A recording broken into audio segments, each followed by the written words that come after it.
Halo semua, salam sejahtera Malaysia. Selamat datang ke channel Fels Lifestyle. Tuan-tuan dan puan yang amat dihormati, apa yang terjadi kepada Menteri Besar PAS ataupun Menteri Besar Perlis selepas anak lelaki beliau yang dilibatkan dengan tangkapan ataupun penahanan? Seperti yang kita tahu, saudara-saudara, selepas anak lelaki bersama 4 individu lain yang ditahan SPRM bagi membantu siasatan dalam kes tuntutan palsu. Dan menurut sumber, kes tersebut terkait kegiatan memalsukan dokumen dan tuntutan palsu melibatkan dana bernilai Rm600.000. Namun, dia sudah menyatakan kesediaan untuk memberikan kerjasama penuh kepada SPRM. Nah, persoalan yang timbul adalah apa status Syukri hari ini sebagai Menteri Besar di bawah Parti PAS? Adakah beliau masih boleh meneruskan jawatannya? Nah, itu menjadi persoalannya. Dalam satu artikel daripada Malaysia Kini berkongsi, Syukri harap Perikatan Nasional terus diyakini terajui Kerajaan Perlis. PAS hari ini bertarik 27 April berharap parti itu bersama PN terus mendapat kepercayaan mentadbir Perlis bagi memastikan pelbagai rancangan yang diatur dapat dilaksanakan. Menteri Besar Perlis, Muhammad Syukri Ramli, berkata, ada banyak perancangan diatur kerajaan negeri dan perlukan masa untuk direalisasikan. Kami berharap dan berdoa agar kami dapat mengekalkan kemenangan di Perlis supaya semua perancangan kami dapat direalisasikan menurut artikel ini. Dengan sokongan yang diterima, PN berharap dapat terus menjalankan tanggung jawab untuk kesejahteraan dan kemajuan Perlis, katanya dipetik Haraka Daily. Kenyataan itu dibuat tidak sampai setengah tahun selepas PN membentuk kerajaan negeri. Perlis mengadakan pilihan raya negeri bersekali dengan PRU kawasan parlimen pada 19 November 2022. PN memenangi 14 daripada 15 kerusi dalam DUN negeri. Baki satu kerusi, Indra Kayangan dimenangi calon PKR PH Gan Ailing. Muhammad Syukri Ramli yang merupakan Adun Sanglang mengangkat sumpah sebagai Menteri Besar pada 22 November 2022. Dipetik berucap sempena sambutan Rumah Terbuka Aidilfitri PAS Pusat di Kanggar, Muhammad Syukri juga menjelaskan program yang dianjurkan kerajaan negeri. Nah, saudara-saudara yang amat dihormati semua, ini satu lagi kejutan di mana anak MB daripada pemimpin PAS terlibat dengan siasatan berkaitan dengan tuntutan palsu dana berjumlah Rm600.000. Nah, kalau ada persoalan adakah MB PAS ataupun MB Perlis Syukri diletak jawatankah, dipecatkah? Nah, semua itu menjadi persoalan.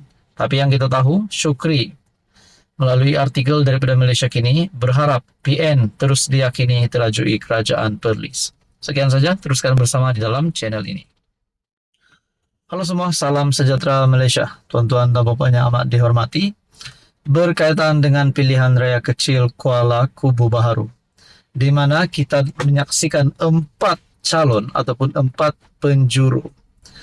Pilihan raya kecil Kuala Kubu Baharu yang bakal diadakan pada 11 Mei ataupun 11 bulan 5 ini sudah pasti menjadi tumpuan daripada calon Pakatan Harapan ataupun mewakili Kerajaan Perpaduan daripada DAP, manakala calon Perikatan Nasional daripada Parti Bersatu. Nah, saudara-saudara, akhirnya antara pemimpin politik yang bernama besar telah membuat satu ramalan bahawa DAP akan menang di Kuala Kubu Baharu, yaitu tidak lain dan tidak bukan bekas Perdana Menteri 2 kali Tun Dr. Mahathir Mohamad yang meramalkan DAP akan menang di Kuala Kubu Baharu berikutan perpecahan undi Melayu. Nah, akhirnya Azmin Ali dalam satu kenyataan, PN tak risau Mahathir ramal DAP menang di Kuala Kubu Baharu. Tak pasti sama ada Tun Mahathir membuat psikologi berkaitan dengan ramalan itu. Sedangkan kita tahu bahwa Tunduk Mahathir hari ini bersama-sama ataupun berkawan baik dengan Bersatu dan juga PAS ataupun Widhi Nyasin dan Hadi Awang, yaitu Perikatan Nasional. Tetapi tiba-tiba Tunduk Mahathir meramalkan bahwa DAP akan menang di Kuala Kubu Baharu. Adakah Tun Mahathir tidak yakin bahwa PN boleh menang di Kuala Kubu Baharu, atau ini hanya adalah satu psikologi daripada Tunduk Mahathir menurut kenyataan Syahbudin juga? Anda boleh lihat di dalam Syahbudin Hussein ataupun syahbudin.com. Nah, berkaitan dengan kenyataan Azmin, di mana PN tak risau Mahathir ramal DAP menang di Kuala Kubu Baharu.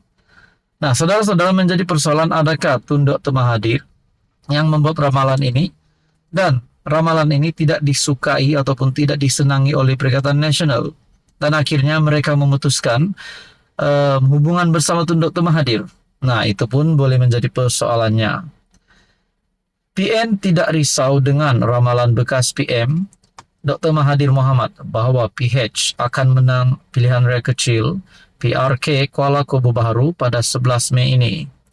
Pengerusi PN Selangor Muhammad Azmin Ali sebaliknya berkata, pengundi Kuala Kubu Baharu yang menentukan kemenangan calon, bukan Mahathir. Itu pandangan Dr. Mahathir. Kami menghormati pandangan beliau sebagai tokoh politik negara. Tapi yang menentukan kemenangan adalah pengundi di Kuala Kubu Baharu.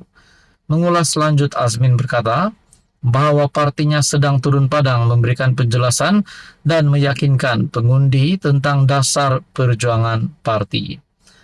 Sebelum ini dilaporkan, Mahathir meramalkan calon PH akan menang pada PRK ini, susulan perpecahan di kalangan pengundi Melayu. Sekian saja, teruskan bersama di dalam channel ini untuk info yang seterusnya.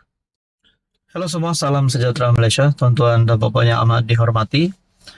Berkaitan dengan pilihan raya kecil Kuala Kubu Baharu yang menjadi perbualan ramai orang, terutamanya pengundi-pengundi di DUN Kuala Kubu Baharu.